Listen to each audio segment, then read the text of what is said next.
Hello, everybody. Welcome to the Vanguard. Thanks for tuning into another super special live stream. We got an awesome guest today that we can't wait to interview for you guys today. I think this is going to be an awesome conversation that you guys are really going to want to stick around for. Going to be talking about climate change and the new film Earth's Greatest Enemy by Abby Martin, among some other topics. And of course, we'll be welcoming to the stream the director of that film herself, Abby Martin, the creator of The Empire Files, the creator of Gaza Fights for Freedom, and another amazing movie, and overall just an amazing anti-war, anti-imperialist activist and journalist. So without further ado, we can welcome Abby to the stream. How you doing? Thank you so much for joining us. Hey, thanks for having me. Thanks for the great intro. Happy to be on. Yeah, well, we couldn't be more excited to speak with you today. Thank you so much for taking the time. We know you're incredibly busy. No worries. I appreciate it. Absolutely. And if I understand correctly, you're just getting back, or you just recently got back to the States or not to the States, but to the mainland from filming in Alaska for this new feature documentary film you're working on. Is that correct? And if so, can you talk a little bit about your experiences there and what you saw? Yeah, so we just did the first leg of filming in Alaska. There's, a lot of people think of Alaska, they think of this pristine, untapped wilderness, and a lot of it is, of course, very beautiful and majestic. But beyond that kind of veneer, there's a long legacy rather of just U.S. military's toxic dumping. So there's 5 Superfund sites there in the state, which is a site that's so toxic that the EPA has actually designated a national priority because it's just poisoning the community and the environment. But beyond that, beyond those designated Superfund sites, we found out that there are hundreds of other sites that should be designated the same because they are just as toxic, but they've been covered up. And a lot of these are U.S. military pollution. It's absolutely catastrophic what's going on there. Climate scientists call Alaska the canary in the coal mine because the Arctic warms 3 times faster than the rest of the planet.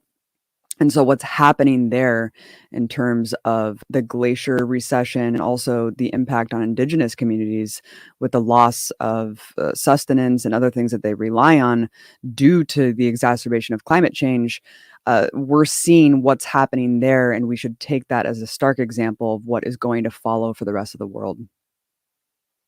Yeah, and I mean, this kind of is a problem that we're seeing just completely swept under the rug, right? Under the Biden administration. Like, supposedly during the last election cycle, this was what we were making our, life-saving decision on, right? Oh, the earth is burning. Like, how could you be so selfish as to consider anything other than voting for Joe Biden, one of the main architects of how we got here, right? And then just recently, days after there was this massive, UN report on a profound climate crisis, Joe Biden and his administration, right, come out and say, like, it doesn't present sufficient cause to revise our, drilling that we're doing currently. We're going to continue to expand that even under Joe Biden.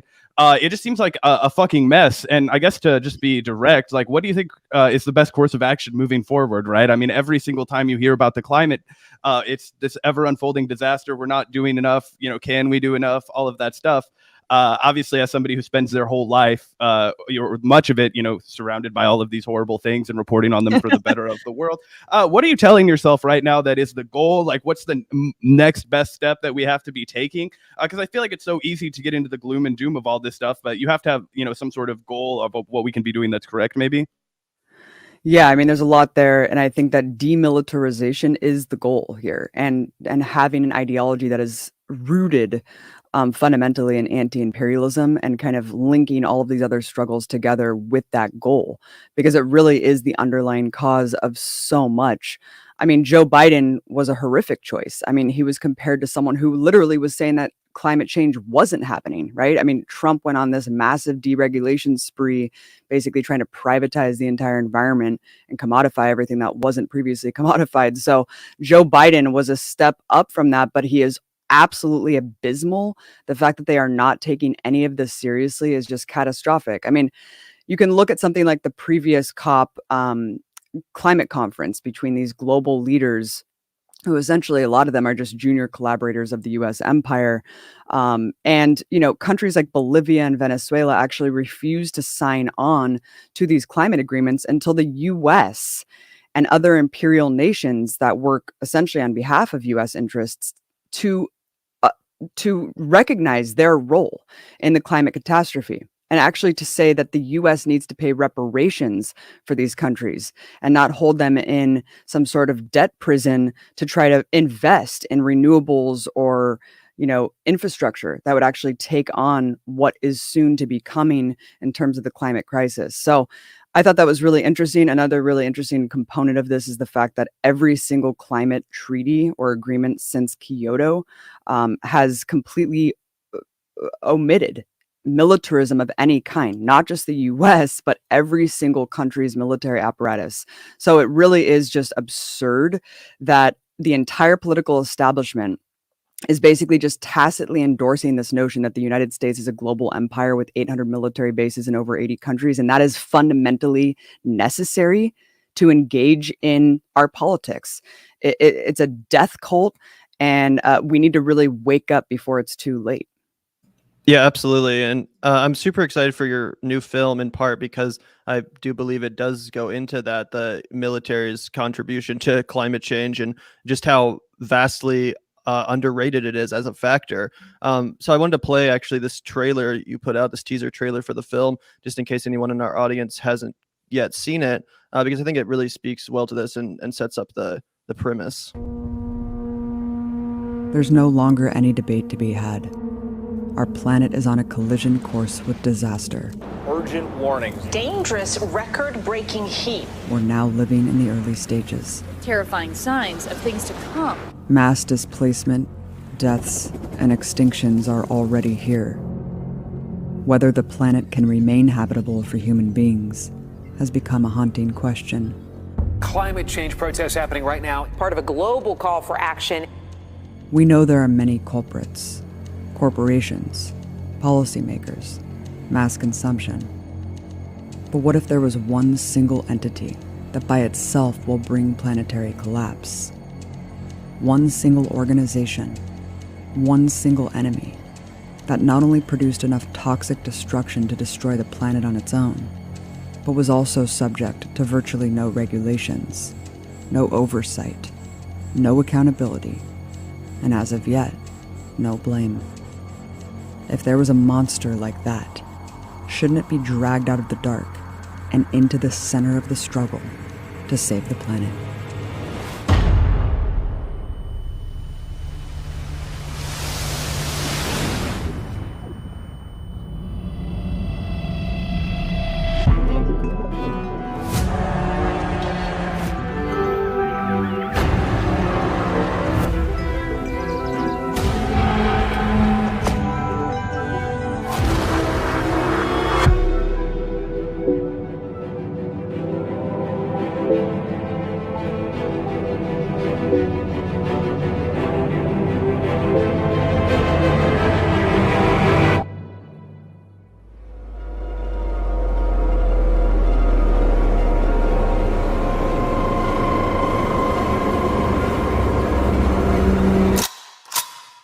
That's a fucking dank trailer, by the way.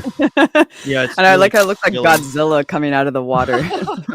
Yeah, for sure. For sure. And everyone should definitely go to earthsgreatestenemy.com to donate to the film, make sure it is made and is possible, because I'm, like I said, really excited to see it. I think it looks really important, and obviously it's a very chilling trailer. Something I did have in mind, though, that I was thinking about when I was watching that, and also watching an earlier interview you did with Rania Kalig, was you talked about, like, it's not like the military is just going to stop using fossil fuels in favor of solar panels or something. Like, it's just not going to happen. And then that got me thinking about, like, a year or so ago when that film produced by Michael Moore came out, Planet of the Humans, that was extremely controversial, basically for suggesting that green capitalism, solar panels, all this kind of stuff isn't really going to save us from climate change. And in fact, many of these, solar panels and such, efficient technology is itself reliant on the production and extraction of fossil fuels. So what was your response to all that at the time? Did you think that Michael Moore, and I think Jeff Gibbs was the director of that film, did you think that their thesis was on point, or did you agree with some of the criticisms of that line of thinking? And some people were calling them shills for big oil and stuff like that. What was your response to that?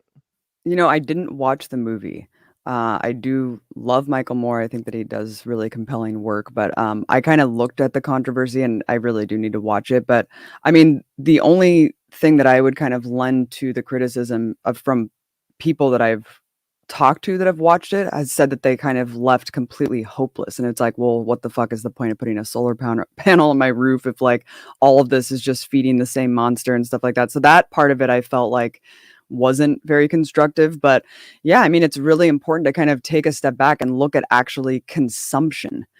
Because even if you're talking about transitioning to completely renewable sources, like we are, capitalism is predicated on the endless consumption, right? And just constant extraction of these resources and basically enslaving people in the global south to try to continue to extract them and using militarism as a as basically a brute force tool to extract those resources and secure them. So we need to really take a step back and actually assess the fundamental problem, which goes far beyond greening the military or greening the economy. And that is actually militarism, imperialism, and capitalism. Yeah, well, I think that feeds really well into my next question that I had for you, which was about how, there's basically the entire, news narrative for people who are like wonkish and following politics obsessively on Twitter has been surrounding the infrastructure bill for the past like month and a half, 2 months, 3 months, feels like eternity. And that's a $3.5 trillion bill over 10 years, right? However, there was almost no discussion of the House passing a $7.5 trillion over 10 years to add some more candy to our already massive military budget. And obviously this comes, just months after the military or the media melted down after the Biden, pulled troops out of Afghanistan. We're all wondering kind of, where is this money going? Where is it going to be used now that we're not actively deploying troops on the ground? In Afghanistan, we had a great conversation with retired Major Danny Surson about how a lot of that money is going to be used controlling Africa, having a new imperialized war with China. And I'm wondering how much of that is climate resources related. If you have any thoughts on AFRICOM and the broader effort to, I guess, keep a grip on Africa and, battle with China through covert, missions that, are relatively like out of the public eye. But I wondered if you had any thoughts on that. Yeah, I mean, that's the problem with this conditioning to accept and normalize this notion of endless war, the endless war on terrorism that just continues, right? Out of sight, out of mind. So even though the troops are removed from Afghanistan, the defense budget continues to increase and the shadow wars continue unabated. It's just way less accountability. We have no idea who's being killed. We have no idea what's going on in any of these countries. I mean, 80 plus countries are hosting military installations, a lot of lily pad bases that aren't even on the Pentagon's map officially. What's going on here?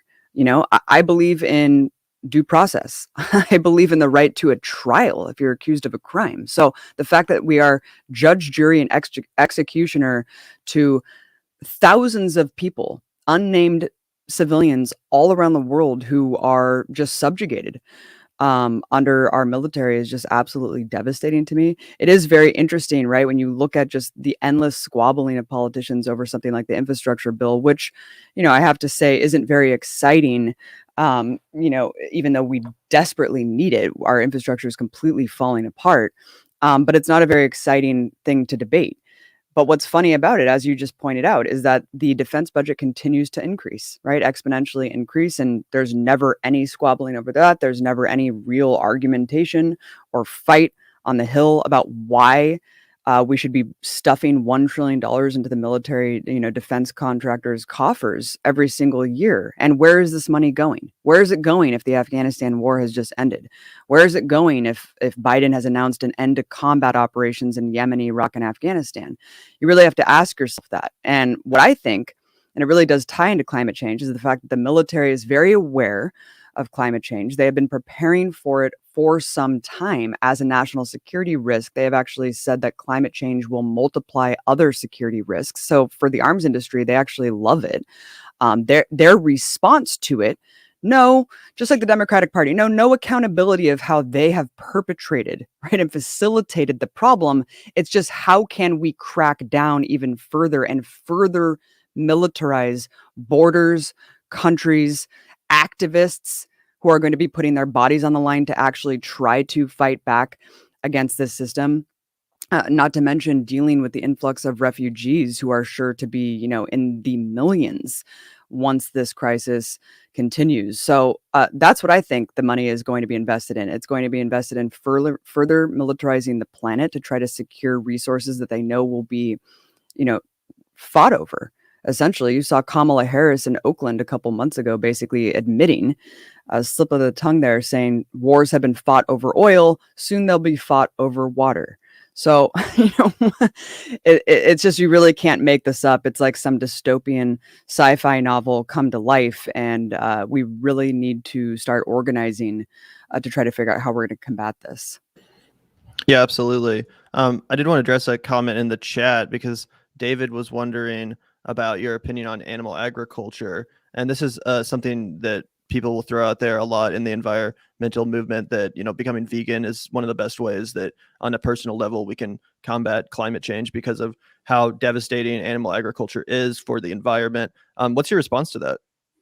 Yeah, I think Cowspiracy was an incredible film. It was very eye-opening to me.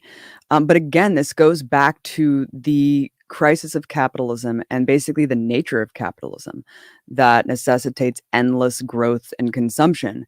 And that basically plays into the animal agriculture industry. It plays into the oil industry. I mean, imperialism is basically securing and subsidizing these massive corporations in order to do the horrific things that it does, with essentially no regulations, no oversight, and no accountability for any of them. So I would point to the root cause as capitalism, and a lot of people understand that an end stage of capitalism is the imperialism that we're seeing today. So the structure of that, I feel like, has not been addressed yet, whereas animal agriculture, I feel like, is a little bit more on people's minds. And of course, I mean, becoming a vegan, eating less meat, of course, those things are all good, right? But I think that individualizing the problem, even though it's a good thing to have personal responsibility, of course. I mean, I do the same thing. I'm very conscious about plastic bags and, all of the things that I can do on a daily basis, yet we shouldn't get mired in that kind of solution-based thinking of it's me as an individual who can really make an impact here. Meanwhile, Coca-Cola is dumping millions of plastic bottles in the ocean every year. I mean, the Great Pacific Garbage Patch continues to grow. This is not our fault.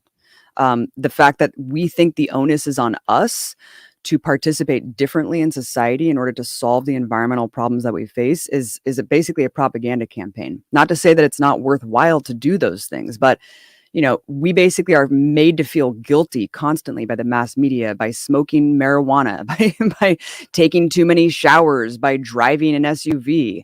Really, in the grand scheme of things, it pales in comparison to the waste and pollution put out by the U.S. military. And that's really the target we need in our sights as we continue this fight. Yeah, and of course, that's also a product of capitalism with the military-industrial complex. So I think that's a very good point, and definitely worth accentuating that point, in conversations about the stuff, that it really is capitalism. Like, you can't just, even if we got rid of animal agriculture, massively reformed it, or even if we got rid of, plastic bags or straws or all this stuff, that's just a Band-Aid. It's still capitalism that's going to be creating this issue. And even if it's green capitalism, it's still capitalism. Yeah, you mentioned a need for us to all kind of organize together and kind of confront this. And I wanted to ask you about the anniversary of the Occupy Wall Street movement, which happened last September.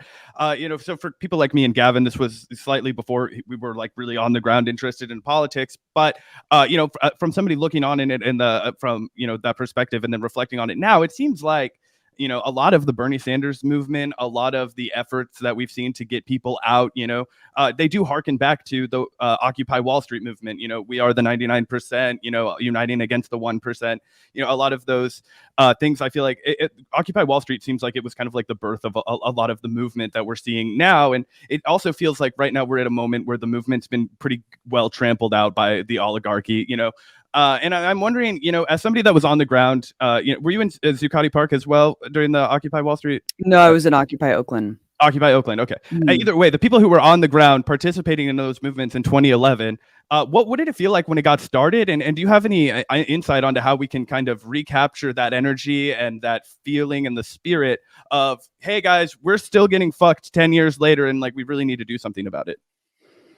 Yeah, Occupy Wall Street was such a spontaneous and incredible thing that manifested into something so much bigger than I think even the organizers initially foresaw. Of course, I mean the fact that that initial call to action was just like bring your tents, come out to Zuccotti Park, and it blossomed into what we saw take root for months and months before the militarized crackdowns that were deployed by the Obama administration. But it was a beautiful thing. I mean, it was organic. It was kind of bipartisan in a sense because it was kind of anarchistic. It wasn't, driven by political ideologies. It was just kind of a unified uprising against the corruption. This was in the wake of the housing collapse.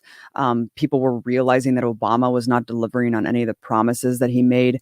However, I will say that living in Oakland and being at Frankagawa Plaza, where Occupy Oakland took place, Obama's headquarters in Oakland was right down the street. And I remember, talking to several people who were out in the encampments for quite a while about why aren't we organizing to actually occupy Obama's space, go and do a sit-in this office. And they said, it's kind of different issues. And so I think that there was kind of a disconnect even back then of how the Obama administration and the Democratic Party really was fueling and feeding, Wall Street's predatory nature and everything that we were kind of fighting and protesting against. It is kind of sad and disheartening to see not only, of course, the crushing of Occupy Wall Street, which would not have happened without the coordination on behalf of the Obama administration to send out militarized police to crack skulls. Literally, I was standing next to Scott Olson when he got hit in the head with a tear gas canister that caused him permanent brain damage. It was absolutely horrific to be there. But aside from that, I mean, I feel like we're more divided than ever. We're more frayed in terms of kind of a left mobilized unit. And especially in the wake of the Bernie Sanders campaign, it does feel rudderless. And I feel like we kind of need to have more positive outlook.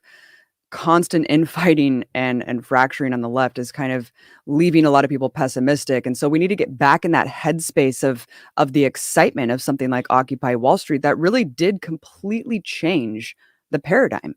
It started to inject talking points like we are the 99%. We are all one block mobilized against the elites, against the oligarchs of this country who are coordinated in their oppression, right, against us, their subjugation against us. So we need to get back in that headspace and really figure out how can we build a mobilized, unified front to achieve the goals that we really, really know that we need.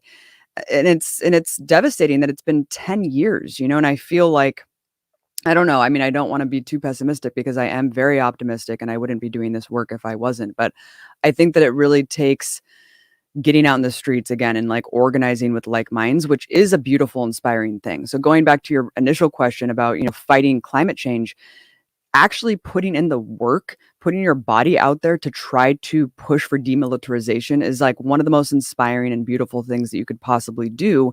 And you meet the best people along the way, which is really what life is all about. So I feel like that's really where we need to go. And I think that over the last 10 years, social media has played actually overall a negative role and kind of siloing us off into echo chambers and not really pushing the dialogue that needs to be had of figuring out how can we actually fight and win. Yeah, no, that's such a great point. I think it's important to say that we need another Occupy style movement, a big catalyst for organization and protest. It needs to be around climate change, right? I mean, it has to be the biggest threat facing us right now. I think it's becoming increasingly undeniable to people across the political spectrum. You don't hear a lot of climate denialism anymore. I think it's just so obvious what's going on, and then people are really genuinely anxious over it. I think it's really causing a lot of stress in people's lives and even just in their subconscious lives, especially young people, obviously, as they grapple with the realities of the world that's been left to them. What do you think, if anything, could spark another Occupy style real catalyst for protest and change, but maybe around the issue of environment and climate? You're totally right that this is, for the longest time, I felt like I needed to kind of placate the people who were still pushing climate change denial.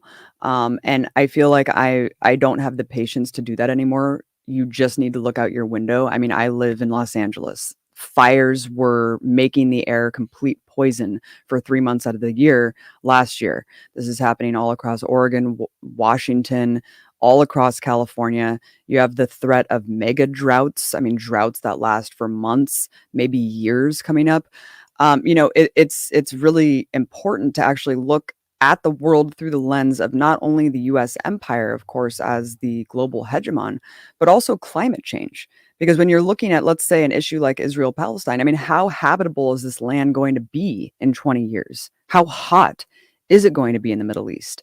All of these things need to be taken into account when we're actually looking at policy prescriptions and figuring out what are we going to do as activists in terms of directing our energy to challenge certain power structures. So it kind of sets just a whole new level of urgency, over the last 100 years. I mean, the fact that, one thing that I just learned basically from all these top scientists that I was talking to, sorry, I've not had enough caffeine today, is that they said that, right now what we're seeing, all of the political chaos and the warming that we're seeing is only 1 degree Celsius above pre-industrial baseline temperatures, which means that all of the carbon dioxide emitted into the atmosphere, basically since the Industrial Revolution, we're only seeing a small portion of that take hold, because it takes actually decades, sometimes centuries, to see the full warming effects of the carbon that's already been put out in the atmosphere.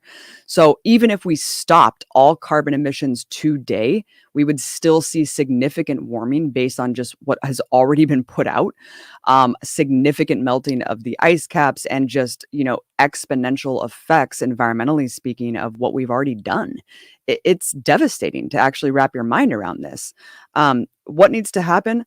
I don't know. I feel like, the fact that the rapidity of the warming is actually unlike anything in geologic history, it should be a wake-up call to people. It should be a wake-up call to anyone living anywhere. And even if you don't care about the environment, you should care about food prices. You should care about water preservation. All of these things are fundamental to human life and existence. You guys, we really need to wake up here. And I think that the biggest thing of all is organizing en masse to pressure our political system to take this as seriously as it needs to. My partner, Mike, and I are going to Glasgow. We're going to COP26. We're trying to get into the conference to address these issues, specifically to confront these global leaders about why militarism is omitted from these climate negotiations. It's a joke. What are we talking about here if we're not talking about the elephant in the room? Future generations depend on our actions now. So hopefully we can document the frontline struggles going on. Massive protests are happening in Scotland. This is the first week of November. We're very excited to go and document that. But this goes so far beyond just climate change, too. I mean, the legacy of just toxic dumping and pollution all over the planet, the devastation of war, destabilization of communities, the destruction of agriculture, the lack of being able to be self-sustainable in a lot of these communities across the global south, across the Middle East, due to the legacy of war. So it's just really shocking. It's really shocking that here we are in 2021. We understand the dire need. We understand the urgency. But when you see people like Chris Hayes on MSNBC basically saying climate change isn't really good for ratings, it's not good for advertisers, so we don't really talk about it. He even admitted that on Twitter.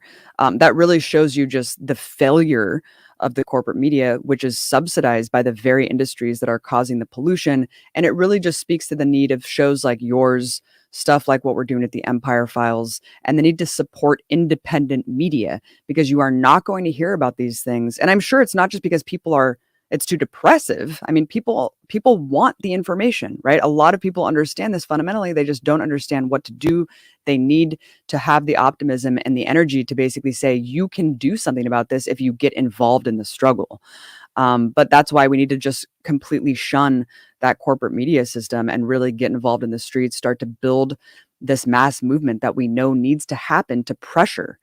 Anytime any political change has ever happened, it's been million people mobilizing and forcing the hand of government to change. And it doesn't matter how conservative the president is. Joe Biden seems like nothing will ever be moved. He is movable. Trump was movable. Anyone in that position is, LBJ was including movable, yeah. Congress. if we put in the effort and we put in the fight. Yeah, absolutely. I did have one more question Yeah. before I know we're running up on our time here, but I remember maybe 4 or 5 months ago, you actually liked one of my tweets. It was about Tulsi Gabbard, and I was basically like, "Why are people still defending Tulsi when she was out here like at the time I think she was promoting this bullshit Project Veritas scam against Ilhan Omar." Who I have my issues with too, but I do think she's a real anti-imperialist in a lot of regards. You know, taking that very courageous vote against the Iron Dome funding is a recent example. But yeah, for me and obviously for you, it was pretty clear that Tulsi Gabbard was not this like anti-imperialist hero or whatever. But for months, up until literally this most recent like 30 days, people have been out here defending her and acting like she is in fact this great anti-imperialist voice. What was it about her that initially clued you in to her true nature and made you one of the first people to call out Tulsi? Well, when she first came on the scene, I understand the inclination to actually be really excited about an so-called anti-war candidate, someone who's out there speaking against regime change wars. But as we know, guys, as we've just outlined, like the wars extend far beyond just quote unquote regime change wars. We're talking about drone warfare that kills 90% innocent victims. We're talking about, special operations, night raids that are targeting families. This is something that I deeply disagree with. I disagree with being an active soldier, an active officer in the military, and a tool of the imperialist empire. I mean, leave the military and speak out against the military like my partner Mike has. Denounce the military, right? Encourage other soldiers to leave and actually provide tools of how you can do that, how you can leave, how you can actually not deploy, and how you can encourage others to leave the military, because it is a horrific institution that is basically the tool, right, to subjugate the masses. So that right there, I was like, there's something wrong about this. The fact that the military is constantly being glorified by Tulsi Gabbard, yet she is somehow promoted as the anti-war candidate. And then, of course, once you just lift the veil and look at a little bit of her views that were put out there just a couple of years ago, she was fighting Obama from the right on how he really needs to point out Islamic terrorism as the real main enemy that we face. I mean, this was like this was like ridiculous. This was just a couple of years ago. Meanwhile, she was promoting torture. I mean, in 2014, talking about torture, right? Talking about the ticking time bomb scenario. I mean, that shit's fucking stupid, man. I mean, we're not in an episode of 24. Everyone knows that torture is incredibly inhumane. It's a war crime. So to actually be condoning that, I found was a huge red flag. And the list goes on and on. I think that now the veil has been completely removed. I mean, her full-on mask off, basically lately in the last couple of weeks of her saying she essentially was helping aid night raids and special operations in Africa. God knows what the hell was going on there. And basically just saying over and over again that Islamic terrorism is why 9/11 happened, why, it's the biggest threat facing us today. I mean, even more extreme rhetoric than even some prominent neoconservatives put out today. So I find that very deranged, Yeah, you're saying that very unhelpful, not to mention her right-wing, bills that she tried to push through on her way out of Congress, the anti-abortion members and measures and the anti-trans measures. I was just like, there's really nothing about you that I actually consider left-wing at this point. Well, along with Islamophobia, trans kids playing field hockey is amongst the most imminent threats to the American way of life.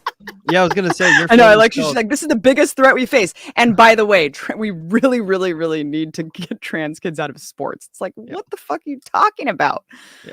Yeah, well, it's funny because your film is called Earth's Greatest Enemy, but Tulsi's been out here saying that climate change is not the greatest enemy; it's radical Islamic terror. So I don't know why you're not making a film about that. I mean, who knew? More important issue.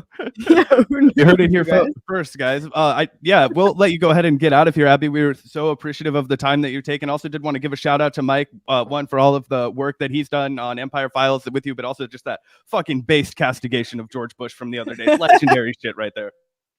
Never let that motherfucker have a moment of peace, you guys. This is a huge problem. This rehabilitation of war criminals, the normalization of war criminals in our society is just astounding to me. And I think it really goes along with just that, like we said before, kind of that fundamental like conditioning that we just think the US is a force for good in the world, and that it's spreading democracy, and that, it's the Sam Harris argument that whatever we did with good intentions. And so it doesn't matter what happened as a result of those good intentions. At least we had good intentions. It doesn't matter if a million Iraqis died. It doesn't matter if the entire region became completely destabilized and there's millions of people who are unhoused and trying to find refuge in countries. It doesn't matter, because we had the good intentions of spreading democracy in that land. And that's a really toxic, fucked up line of thinking, because it is completely false. It's like believing in Santa Claus. So it is sad to see how pervasive this line of thought is. And we really need to kind of, peel back the layers here and really take a long, hard look at what this country really is and what it really does around the world. Thank you so much, you guys, for having me on. Looking forward to coming on again, hopefully after Scotland and after we get a little bit more with the film under our belt. Yeah, and how can people help support the film? Just before you head out, want to shout it out and let everyone know where to go to donate and support? Yeah, earthsgreatestenemy.com. You can check out different ways to donate. We're trying to do this really high production value, because we really want it to get out to as many people as possible. And so we need to really, treat it like we're doing a professional film, even though we're probably going to end up releasing it independently for free online. So please consider donating. Please spread it around to anyone that that cares about the issue, because we really need this made, and we really need it seen, and we really need people to act on it. Thanks, you guys. I really appreciate the time. Thanks, Abby. Yeah, that was a great interview. Thank you so much, Abby, for joining us today. Really enjoyed hearing some more details about the film, and I really do look forward to seeing it. So yeah, make sure to go over to Earth's Greatest Enemy, guys, if you want to donate and help support the film and monitor its progress. Obviously, Abby is such a fantastic filmmaker, and I'm really excited to see the waves that this film creates. I hope it really gets on people's radars, because it's so important and obviously devastating as well. But, talking about militarism in relation to climate change is something that's not, covered enough. So huge props. And this is such a necessary project. Yeah, fucking surreal talking to Abby, by the way, guys. Like, obviously, like, we have to, cool guy it while we're talking to her, but she's been a tremendous inspiration to both me and Gavin. So just in case it wasn't absolutely clear, this was just an absolute thrill for us. I mean, I remember sitting in my car as a fucking pizza delivery driver, listening to, Abby explain foreign policy to Joe Rogan. Okay, so it was just really surreal, endlessly appreciative of her time today. And thanks for everybody for watching. Thanks to you guys that we get to have amazing conversations like this with people that we look up to. So thanks for everybody for tuning in. Yeah, thanks so much. Thanks, S. Warner, for the $5. Thanks for the other folks that super chatted. Really appreciate that. And before we do head out for the day, I just wanted to shout out the patrons. Thank you so much to everyone supporting the Vanguard on patreon.com/the Vanguard channel. That's going to be the first link in the description. Also in the description, you can find the link to Abby's film if you want to check out some more details or maybe donate to that as well. Again, that's earthsgreatestenemy.com. But yeah, thanks so much to everyone supporting the show on Patreon. It really does make what we do possible. It keeps us coming to you guys at an almost daily basis. And we do like to shout out our patrons at the beginning and end of every live stream, in addition to the end of every single video, in order to give them the love they deserve. So thank you so much to everyone supporting the show. We also give our patrons access to our Discord server, early access to our book club episodes. The first one of those should be coming out tomorrow for patrons. So we're super excited about that too. And you guys are going to really enjoy that. But yeah, just a huge shout out. Thanks everyone for supporting the show.